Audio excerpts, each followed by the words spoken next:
Hello, everybody. This is Ravi. A lot of people ask me, since I call myself a success coach, to define what success is according to me, because it helps them decide if they would want to work with me, and vice versa, because it helps me also decide if I want to work with them. And it is a valid question, isn't it? Since success has such broad definitions, connotations, interpretations, so I thought of providing my definition of success and the kind of approach that I bring towards the people I work. Now, you may have your definition of success, which could be completely at odds with mine, and it definitely doesn't mean mine is right and yours is wrong, or vice versa. Each of us have our own way to live and have assigned our own meanings to life. I've often asked this question to many successful people on my YouTube channel, and I have got varied answer.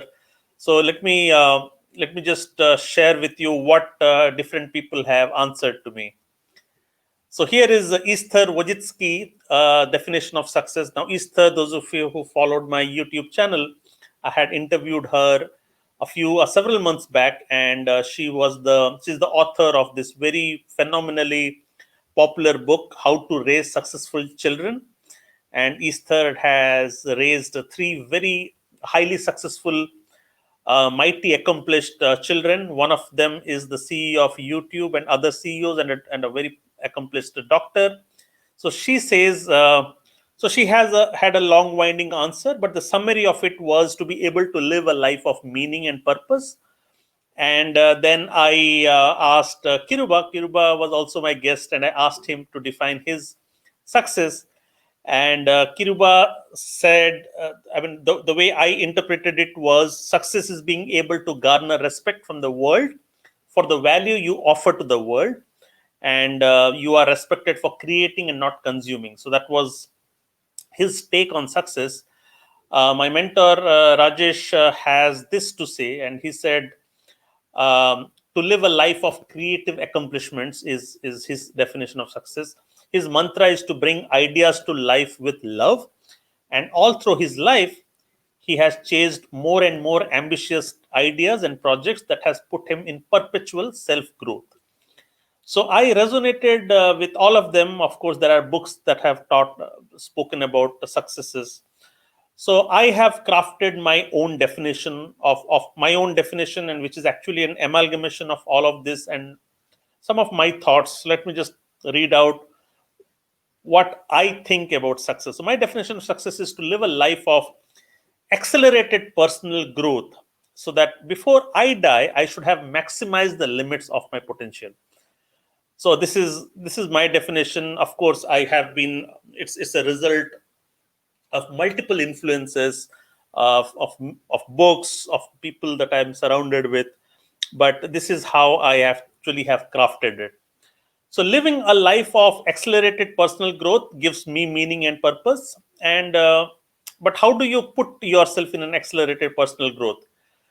And it is by chasing bold and ambitious goals one after another all through your lifetime. I believe in filling your life with goals because I believe what you become by achieving your goals is more important than the goal itself.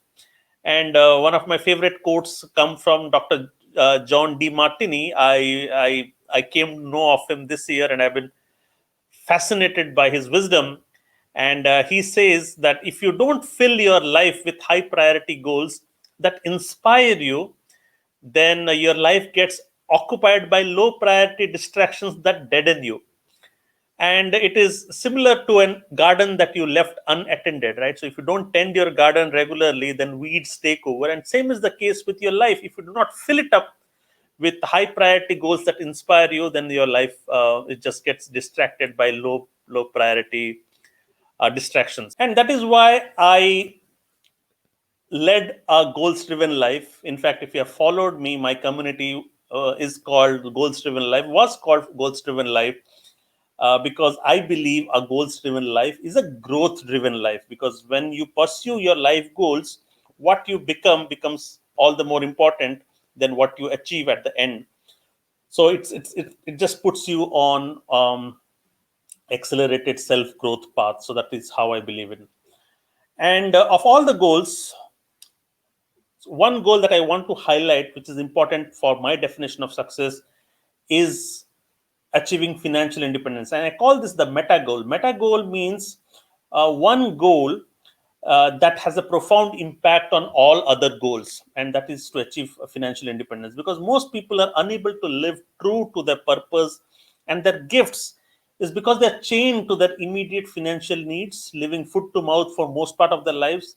And financial independence is my meta goal because then I have the freedom and choice to pick and choose my worthy projects that I want to pursue in my life, and it is not out of I'm not forced to do things or work on projects that because of a financial implication. Okay, so I just need personal freedom to be able to choose and work on worthy projects. Also, achieving financial independence is a much more worthy goal than displaying high social status. So many people define success as being able to live a life of high social status. That that is not my definition of success, but definitely my definition of success includes financial independence, which is a much worthy goal than displaying high social status. And that is exactly what I do with the people I work for, with my clients, helping them find meaning and purpose. That's how I begin, because as I said, meaning in one of the success factors is finding meaning and purpose. And if you live according to your meaning and purpose, then you are living a fulfilling life. And then I also help them define their inner constitution, their set of core values. And the reason is, if you're not living life, if it is not aligned to your inner constitution, if it is not aligned with your core values, then it is a recipe of a life of quiet desperation and hollowness. And yeah, and then I help them reimagine their lives with worthy goals for 1, 2, and 5 years that would put them on a perpetual growth path, and also help them in an eventual grand vision of at least 10 years or so before they die, so that they could have maximized the limits of their potential. And I work towards accelerating that path towards that vision with my own tools, mindsets, and frameworks. Now, you might say that if definition of success is, I mean, everybody has their own definition of success, then one could define success also as being, say, being content and being lowering your aspiration, because many people see and think that if you have a lot of aspirations, then it is again a recipe for unhappiness. And for them, the definition of success is being content with what they have and lowering their aspirations. So maybe it's a definition of success for them, but I don't entertain that definition, and there's a reason for it. I would like to explain that with this quote. And this quote says, "A ship in harbor is safe, but that is not why ships are made for or built for." And this is quite profound, right? Because the ships are built to take on adventures and conquer the mighty seas. I know it is risky, but ships are not made. I mean, it would be a sad life of a ship if it were to be chained at the by an anchor in the shore all its life. It's built to go on adventures. It's built to conquer the mighty seas. Being content and being lowering your aspirations, it does not push you towards growth. And I believe if you are not growing, you are dying. And I've often shared this, that growth is life and stagnation is death. Now, this is my definition of success today, and it might evolve over time. And only if you are aligned with this definition of success may we agree to work together. See, I'm not saying I will define success for you. No, the definition of success has to come from you. But your definition of success has to be a growth definition. That's the filter for me. So if you want to talk to me, and if you see that we could work together, reach out to me at successcoachravi@gmail.com, and I'll be happy to catch up with you and talk and explore if we could work together. With that, thank you so much. Bye bye.